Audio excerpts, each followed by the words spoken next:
उसी कांग्रेस ने 40 सालों तक भारतीय संविधान को पूर्णतः नहीं लागू कर सका, सामाजिक विषमता को खत्म नहीं कर सका।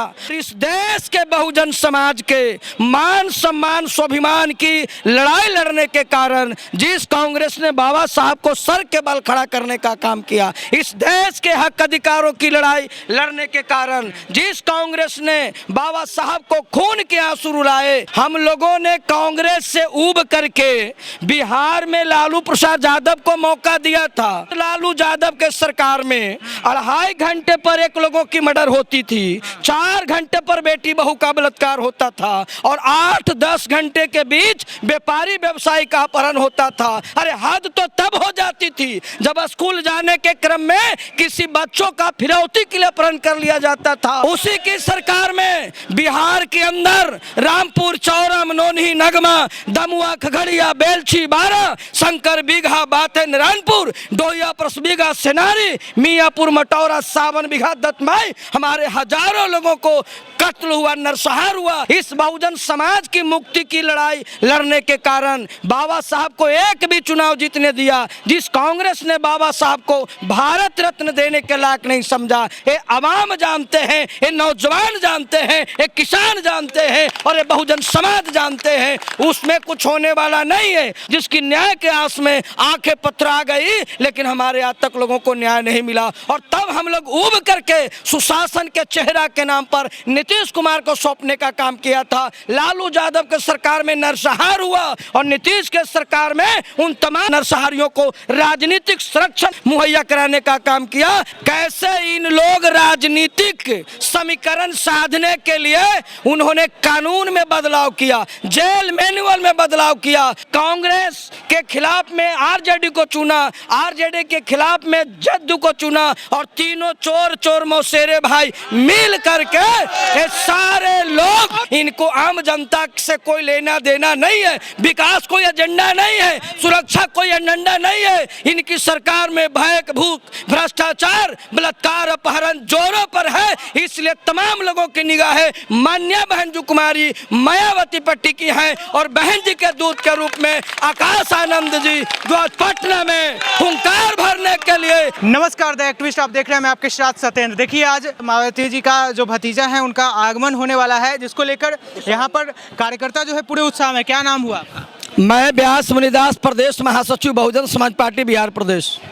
कैसा लग रहा है आज पहली बार उनका यहाँ पर आगमन हो रहा है, यहाँ पर बापू सभागार में आप लोगों को संबोधित भी करेंगे, कैसा लग रहा है? कुल मिला करके जो इस देश के नौजवान, इस देश की महिलाएं, इस देश के दलित, आदिवासी, पिछड़े और धार्मिक अल्पसंख्यक लोगों की दिलो दिमाग पर ये जो बातें थी कि देश में बहन जी की सरकार बने और बिहार में आने वाले दिनों में हम सबसे ज़्यादा पार्लियामेंट सीट जिता करके बहन जी को प्रधानमंत्री बनाने में हम उनको सफल हों, तो उनको आने की उम्मीद में आने का जो तिथि मुकर्रर किया गया, तमाम लोगों में उत्साह है, तमाम लोगों में जज्बा है, तमाम लोगों में जोश है और उनके आने से युवाओं में एक जोश का नया संचार होगा और 2024 के पार्लियामेंट्री चुनाव में बहुजन समाज पार्टी बिहार से सीट जिता करके बहन जी को हाथों को मजबूत करने का काम करेगा, बहन जी को प्रधानमंत्री बनाने का काम करेगा। एनडीए भी और इंडिया भी पूरा कमर कस ली है और आप कह रहे हैं कि मायावती जी को एकदम प्रधानमंत्री बना देना है। आपने 40 साल लगातार हमने एनडीए को, हमने यूपीए को, जिसको कांग्रेस कहते हैं, जिसका इंडिया का नेतृत्व कांग्रेस कर रही है, हमने 40 साल मौका कांग्रेस पार्टी को दिया है और जिस कांग्रेस जो इंडिया की नेतृत्व कर रहा है, आप इंडिया की बात कर रहे हैं, उसी कांग्रेस ने 40 सालों तक भारतीय संविधान को पूर्णतः नहीं लागू कर सका, सामाजिक विषमता को खत्म नहीं कर सका, आर्थिक विषमता को खत्म नहीं कर सका और इस देश के बहुजन समाज के मान सम्मान स्वाभिमान की लड़ाई लड़ने के कारण जिस कांग्रेस ने बाबा साहब को सर के बल खड़ा करने का काम किया, इस देश के हक अधिकारों की लड़ाई लड़ने के कारण जिस कांग्रेस ने बाबा साहब को खून के आंसू रुलाए, इस बहुजन समाज की मुक्ति की लड़ाई लड़ने के कारण बाबा साहब को एक भी चुनाव जीतने दिया। जिस कांग्रेस ने बाबा साहब को भारत रत्न देने के लायक नहीं समझा, जिस कांग्रेस के कारण बाबा साहब के 4 बेटे और उनकी पत्नी भोजन और दवा के अभाव में तड़प के दम तोड़ दिया, ये अवाम जानते हैं, ये नौजवान जानते हैं, ये किसान जानते हैं और ये बहुजन समाज जानते हैं। उसमें कुछ होने वाला नहीं है। हम लोगों ने कांग्रेस से ऊब करके बिहार में लालू प्रसाद यादव को मौका दिया था और जिस लालू यादव के सरकार में 2.5 घंटे पर एक लोगों की मर्डर होती थी, 4 घंटे पर बेटी बहू का बलात्कार होता था और 8-10 घंटे के बीच व्यापारी व्यवसायी का अपहरण होता था। अरे हद तो तब हो जाती थी जब स्कूल जाने के क्रम में किसी बच्चों का फिरौती के लिए अपहरण कर लिया जाता था और फिरौती के दबाव बनाने के लिए उन गर्म सड़कों से दागा जाता था। उसी की सरकार में बिहार के अंदर रामपुर, चौरम, नोनही, नगमा, दमुआ, खगड़िया, बेलछी, बारा, शंकर बीघा, बाते, नारायणपुर, डोया, परसबीघा, सेनारी, मियापुर, मटौरा, सावन बीघा, दत्तमाई, हमारे हजारों लोगों को कत्ल हुआ, नरसंहार हुआ, जिसकी न्याय के आस में आंखें पथरा गई, लेकिन हमारे आज तक लोगों को न्याय नहीं मिला। और तब हम लोग ऊब करके सुशासन के चेहरा के नाम पर नीतीश कुमार को सौंपने का काम किया था। लालू यादव के सरकार में नरसंहार हुआ और नीतीश के सरकार में उन तमाम नरसंहारियों को राजनीतिक संरक्षण मुहैया कराने का काम किया। आपने देखा होगा कि कांग्रेस के खिलाफ में आरजेडी को चुना, आरजेडी के खिलाफ में जद्दू को चुना और तीनों चोर मौसेरे भाई मिल करके ये सारे लोग आपने देखा होगा कि कैसे इन लोग राजनीतिक समीकरण साधने के लिए उन्होंने कानून में बदलाव किया, जेल मैनुअल में बदलाव किया और 1994 में एक दलित IAS थे जी कृष्णैया, जिसकी मौत के घाट उतारा था, वो आनंद मोहन ने उसको निकालने के लिए इन्होंने जेल में मैनुअल बदलाव करके और 27 दुर्दांत अपराधी को निकाला। कुल मिला करके कहा जाए कि ये जो कांग्रेस है, ये जो नीतीश कुमार जी हैं, ये जो आरजेडी है, ये सभी लोग राजनीति को, ये अपराधी को राजनीतिकरण और राजनीति को अपराधीकरण कर रहे हैं। इनको आम जनता से कोई लेना देना नहीं है, विकास कोई एजेंडा नहीं है, सुरक्षा कोई एजेंडा नहीं है। इनकी सरकार में भय, भूख, भ्रष्टाचार, बलात्कार, अपहरण जोरों पर है। इसलिए तमाम लोगों की निगाहें मान्या बहन जी कुमारी मायावती पर टिकी हैं और बहन जी के दूत के रूप में आकाश आनंद जी जो आज पटना में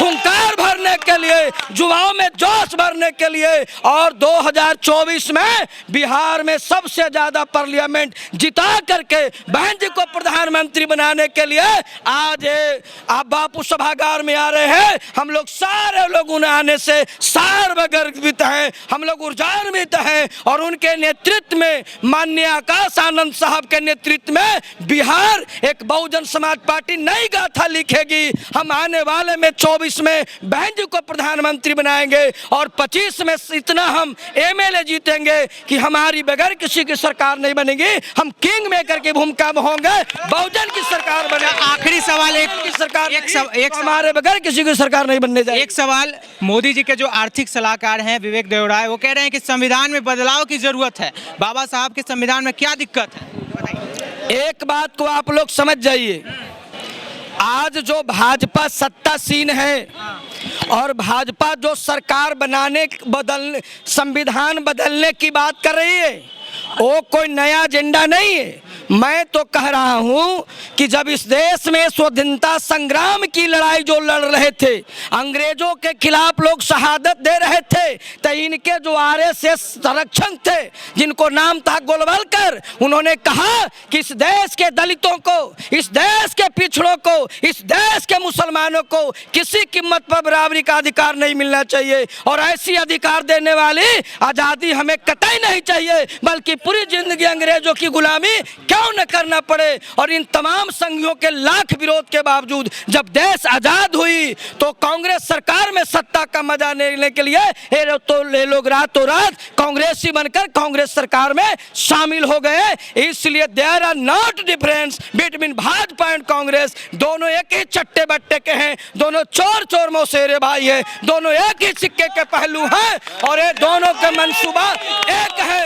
ये हिंदुत्व साबित करने में लगा हुआ है, ये बाबा साहब के सपनों को ये चकनाचूर कर देना चाहता है। ये देश के वीर दीवानों को इन्होंने क्या जो है जो खून से लथपथ है उसको ये बेकार कर देना चाहता है। लेकिन बहुजन समाज ऐसा कतई नहीं होने देगा। और माननीय बहन जी ने आह्वान किया है कि जो लोग संविधान बदलने की बात करने हैं हम पार्लियामेंट्री में सैद्धांतिक तरीके से इस प्रकार से उसको हम प्रयास करेंगे कि संविधान बदलने के लायक नहीं रहेंगे।